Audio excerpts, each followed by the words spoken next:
Hello दोस्तों, I hope आप सभी अपने जेआईबी एग्जाम का प्रिपरेशन बहुत अच्छे से कर रहे होंगे। And to help you out in this, EduTap has come up with never before offers on all of its courses। आप जैसा कि स्क्रीन पर देख सकते हैं, जेआईबी एग्जाम से रिलेटेड वन टाइम 80 कोड अगर आप यूज कर रहे हैं तो आपको मिल रहा है 80% का discount on all the courses of JIB over EduTap। ठीक है, तो ये लिमिटेड पीरियड ऑफर है, 4 से लेके 6 अगस्त के बीच ही ये अवेलेबल है। तो please hurry up and quickly do it, because पहले ये 1 से 3 के बीच हमने किया था, but because of the demand we have extended it and 4 से 6 this is the last thing that you can get. एंड यहाँ पर ये जो offers है, they are providing you huge discounts on the EduTap courses, not just JAIB। अगर आप या आपके known SBI, IBPS, RRB, RBI, IFSCA, SEBI, IRDI, NABARD, PFRDA, UPSC, EPFO, FCI, AG3, इनमें से किसी एग्जाम की प्रिपरेशन कर रहे हैं तो उनके जो कोर्सेज EduTap पे उन पर भी आपको बहुत ही बढ़िया जो कूपन कोड लगाकर डिस्काउंट प्रोवाइड किया जा रहा है। रिडक्शन इन द प्राइस हुआ है, you can save up to 80% and these are never before offers. ठीक है, तो to avail this code, this particular discount on the JIB course, you can use the code, coupon code one time 80। ठीक है, तो one time 80 code use करके आपको 80% का discount on all the courses of JIB over EduTap मिल रहा है। इन courses का link आपको इस वीडियो के डिस्क्रिप्शन में मिल जाएगा। So please do not miss out on these courses. This is a big request to you because अभी अगर हमने अपनी प्रिपरेशन को ऑन ट्रैक विथ गाइडेंस नहीं लाया तो आगे फिर देर हो जाएगी। So quickly join the courses, avail the offers. ठीक है, so I welcome you all to this 10 minute series video of I&IFS, जहां पर चैप्टर 27 इसमें फाइनेंशियल रेगुलेटर्स और उसमें आरबीआई का थोड़ा पार्ट हम देखेंगे। What are this financial regulators, need क्या है and what is the role and how RBI was established, इसके बारे में डिस्कस करेंगे। Is this topic really important from the exam point of view, कितना डेप्थ में क्वेश्चंस आते हैं, किस तरह से आपको पढ़ना है, इससे रिलेटेड सारी चीजें हम इस वीडियो में देखेंगे। So please stay tuned till the end of the video. So सबसे पहली बात, फाइनेंशियल रेगुलेटर्स। जब हम ये वर्ड देख रहे हैं तो फाइनेंशियल, पता है पूरा फाइनेंशियल मार्केट की बात हम कर रहे हैं। तो ये फाइनेंशियल मार्केट में there are so many entities. ठीक है, जस्ट सिंपली अगर हम बैंकिंग इंडस्ट्री की बात करें तो बैंक्स होते हैं, फिर डिफरेंट टाइप्स के बैंक्स होते हैं। So public sector, private sector, there are foreign banks, there are also regional rural banks, we have the payment banks, then neo bank, नए नए फिनटेक कंपनीज, ये वो बहुत कुछ आ गया है। तो ये तो बैंक्स का रीना हो गया। अब इंश्योरेंस है, BFSI। ठीक है, इंश्योरेंस हो गया, stock market, share market, bonds हो गए, बहुत कुछ है फाइनेंशियल सेक्टर में। तो ये सारे फाइनेंशियल सेक्टर के जो डिफरेंट सब सेक्टर्स हैं एंड उनके एंटिटीज हैं, उनको और जो प्रोसेस है उसको रेगुलेट करने का बहुत ज़्यादा ज़रूरत है।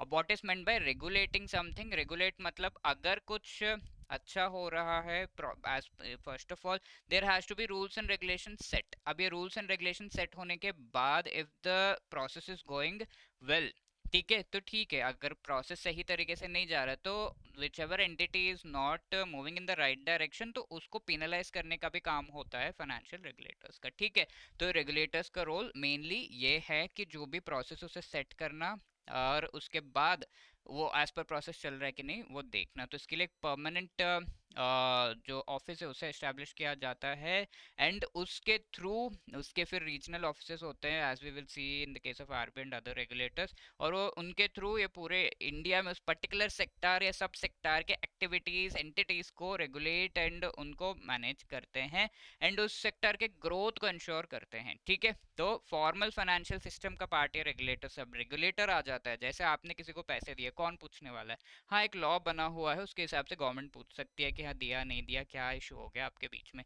बट फॉर्मल फाइनेंशियल सिस्टम में है कि एक रेगुलेटर होता है, तो that regulator keeps on changing rules and regulations as per the need of the hour and उसके हिसाब से सारे एंटिटीज के लिए भी काफी अच्छा एनवायरनमेंट क्रिएट होता है इन दैट सेक्टर या sub sector to act and do the business. ठीक है, तो इंस्टीट्यूशनल एंड रेगुलेटेड ये जो सारे एंटिटीज है वो हो जाते हैं after the regulator comes in. Regulator picture में आता है तभी वो सेक्टर फॉर्मल बन जाता है, वरना वो इनफॉर्मल, जैसे मनी लेंडर ने पैसे किसी को दिए तो वो इनफॉर्मल है, बहुत रेगुलेटर उसमें खास स्पेसिफिकली नहीं है। तो एक लॉ बना है उसके हिसाब से देखा जाता है, बट ये मनी लेंडर फिर गुंडों को भेज के डरा भी सकता है, ये सारी चीज़ें तो लॉ एंड ऑर्डर के डोमेन में चले जाता है, बट ये रेगुलेटर ने रूल्स बना दिए तो उसके हिसाब से बैंक्स को काम करना होगा, ऐसा। तो फाइनेंशियल इंस्टीट्यूशंस कई सारे बैंक्स हैं, नॉन बैंक्स है। बैंक्स का हमें पता है, नॉन बैंकिंग फाइनेंशियल इंस्टीट्यूशंस है, कंपनीज है, उनके बारे में भी हमें काफ़ी आइडिया है, हम पढ़ चुके हैं। तो ये सारे जो हैं वो एंटिटीज यहाँ पर हैं। Regulatory bodies like RBI, IRDI, SEBI, PFRDA, ये सब है। तो RBI in the banking sector, IRDI insurance, SEBI in the stock share bond market, PFRD in the pension sector. ठीक है, अब इसमें कई सारे इंटरमीडियरीज है, किनको रेगुलेट करेंगे? इंटरमीडियरीज को, एसबीआई, पंजाब नेशनल बैंक वगैरह। And there are non intermediaries, corporate customers like NABARD, SIDBI. तो ये नॉन इंटरमीडियरी क्यों है? सिडबी के सिडबी डायरेक्टली पीपल को शायद लोन्स जल्दी ना दे, बट ये बैंक्स को देता है। And then banks will give it to the small industries वाले जो एंटिटीज है उनको। Then there are financial instruments, financial markets in the formal financial system. अब इन सभी को रेगुलेट करने की रिक्वायरमेंट क्यों है? बिकॉज अगर कोई रेगुलेटर है, जैसे आरबीआई है, तो हमें बैंक्स के ऊपर ट्रस्ट है, हम अपना पैसा उनके पास दे रहे हैं, इन्वेस्ट कर रहे हैं, बहुत कुछ। इन्वेस्टर के जो इंटरेस्ट है वो भी प्रोटेक्टेड है, ये पता है, बिकॉज आरबीआई कई सारे चीज़ें लेकर आता है। For example, if you are putting, simple देख लीजिए, सेविंग्स अकाउंट में पैसे आपने डाले तो उसके पीछे एक इंश्योरेंस है, एंड आरबीआई ने ये चीज़ मैंडेट किया, उसके लिए एक बॉडी बनाई, डीआईसीजीसी। तो all of this things are there ना। तो your money is protected and that is insured by the presence of the regulator and the rules and all the procedures. fair and efficient financial markets होते हैं, participant rules follow करते हैं, fair financial instruments भी सही होते हैं, ऐसा नहीं कि कोई fraud चल रहा हो उसके बीच में, right? One very important regulator is the Reserve Bank of India for the which sector? Banking sector. तो first legislation 1927 में, RBI 1934 आया, ये लॉ लाया गया। 1935 में actually RBI formally as a private sector central bank के रूप में एस्टैब्लिश किया गया। तो government could not establish with full stake, but private sector के बैंक के रूप में एस्टैब्लिश किया गया था। अब सेंट्रल बैंकिंग के फंक्शन जो इंपेरियल बैंक ऑफ इंडिया, जो आज के डेट में एसबीआई है, that is form from imperial bank of India, 1921 में आया था। अब उसके बाद एसबीआई बन गया। तो इसके द्वारा कैरी आउट किए जाते थे गवर्नमेंट ऑफ इंडिया। तो ये जो राइट्स है वो अब आरबीआई को मिल गए। फॉर एग्जांपल, सेंट्रल बैंकिंग का एक फंक्शन क्या हो सकता है? नोट प्रिंट करना। तो that is now the duty of RBI. और इससे related doctor B R Ambedkar ji ने अपने बुक में लिखा था, the problem of the rupee book, कि आरबीआई को कॉन्सेप्शलाइज किया गया था कि ऐसा कोई सेंट्रल बैंक होना चाहिए। तो this is a wonderful part हो सकता है जिससे एक क्वेश्चन बन सकता है कि the problem of the rupee book किसने लिखा है? तो डॉक्टर बी आर अम्बेडकर। तो याद रखना, बिकॉज बुक्स ऑथर्स ये थोड़ा पूछ लेते हैं, ये सब्जेक्ट थोड़ा फैक्चुअल है, दैट इज वाई। अब 1942 में ये जो बैंक है, पहले म्यांमार का भी सेंट्रल बैंक था, अलग हो गया 42 में, तो they had their own central bank. RBI is no more the central bank of Myanmar, ऐसे ही पाकिस्तान। ठीक है, एंड इन 1949 एक्चुअली आरबीआई को नेशनलाइज भी कर दिया गया। 1949 में finally RBI became a public sector, completely under the government of India, इसे ला दिया गया। बैंक के काफ़ी टर्बुलेंसेस हो गए, और इसे एक्चुअली रिकमेंड किया गया था हिल्टन यंग कमीशन 1926 के द्वारा। ठीक है, तो ये कमीशन का नाम भी हमें याद रखना है, दिस इज द कमीशन। 1935 में एक्चुअली ये एस्टैब्लिश हुआ था। इसी तरीके से इसका जो सेंट्रल ऑफिस है कोलकाता में था पहले, अब मुंबई में है 1937 के बाद। And private statutory company 1949 it was nationalise. ठीक है, एक्ट इसका 48 में आया, एंड गवर्नमेंट ऑफ इंडिया ने डायरेक्शंस इशू किए आरबीआई को to get take up certain functions, जो हम आगे के सेशंस में देखेंगे। इसमें गवर्नर होता है, आरबीआई गवर्नर, 4 या उससे कम deputy governors and central board of directors होते हैं, जिनमें ये सारे होते हैं। इंटरनल मैनेजमेंट स्पेशलाइज्ड डिपार्टमेंट्स के थ्रू, रीजनल ऑफिसेस के थ्रू एक्सटर्नल मैनेजमेंट जो है in the entire region of India वो किया जाता है। ठीक है, तो these are the various things with respect to RBI. Now this is a question for you, please answer the question in the comment section. Please pause the video and try to answer it. And ये question पिछले session में पूछा गया था, which of the following is correct with respect to e-insurance account? E-insurance account is offered free of cost. E-insurance account has unique account number. Individual who does not have insurance policy cannot open e-insurance account. तो free of cost दिया जाता है, yes. Unique account number है, yes. But people जिनके पास insurance policy नहीं, for example आपके पास अभी फिलहाल पैसे नहीं है, but you want to open a bank account, you can open or not? Yes, you can open. Zero balance account जो है ओपन हो जाता है, of course there are some conditions, हो जाता है। Then you can put in money, इस तरीके से। ठीक है, तो ये रॉन्ग है कि इंश्योरेंस पॉलिसी पहले होना है। Not required, open the account, e insurance account, online account, and then उसमें इंश्योरेंस पॉलिसी आप ऐड ऑन कर सकते हैं। तो 1 and 2 only A is the right answer over here. Okay, once again let me remind you that EduTab has come up with never before offers on all of its courses, and considering JIB, one time 80 is the code that you can use so as to avail 80% discount on all the courses. सारे courses जो JIB से related है उस पर 80% discount आपको मिल रहा है.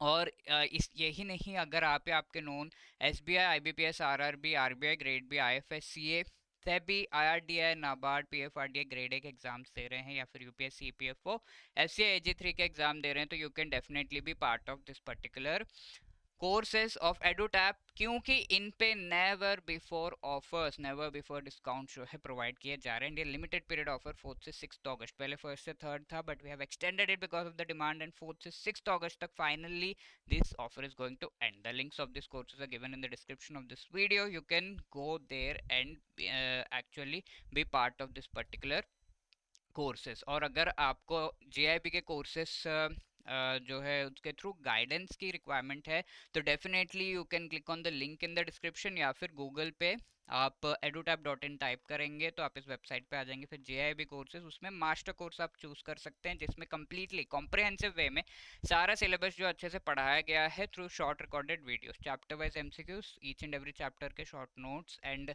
Full length mock test of each and every component आपको प्रोवाइड किया गया है. एग्जाम से पहले रिवीजन का भी कोई टेंशन नहीं, आपको लाइव क्लासेस के थ्रू मोस्ट इंपॉर्टेंट टॉपिक्स पढ़ा दिए जाते हैं. राइट, तो all of everything that you can imagine for JIB preparation is part of this master course. तो इसका लिंक आपको डिस्क्रिप्शन में मिल जाएगा. 8 एंड 12 मंथ्स के वेरिएंट्स भी यहाँ पर है. वन टाइम 80 कोड के साथ आपको 80% डिस्काउंट भी मिल रहा है. This was for all the 4 papers. अब इंडिविजुअल पेपर का भी अगर आपको कोई कोर्स चाहिए तो you can opt from here. इसके अलावा हमारा लाइव क्रैश कोर्स भी चल रहा है, जिसमें लाइव क्लासेस के थ्रू मोस्ट इंपॉर्टेंट टॉपिक्स आपको पढ़ाए जाते हैं. लेट्स से आप लाइव क्लास अटेंड नहीं कर पाए तो उसकी रिकॉर्डिंग भी आपको मिल जाएगी. वैलिडिटी इसका 6 मंथ्स तक है, एंड बाकी सारे features, notes, solve previous year questions, full length mock test, chapter wise MCQ, सब कुछ आपको यहाँ पे प्रोवाइड किया जा रहा है.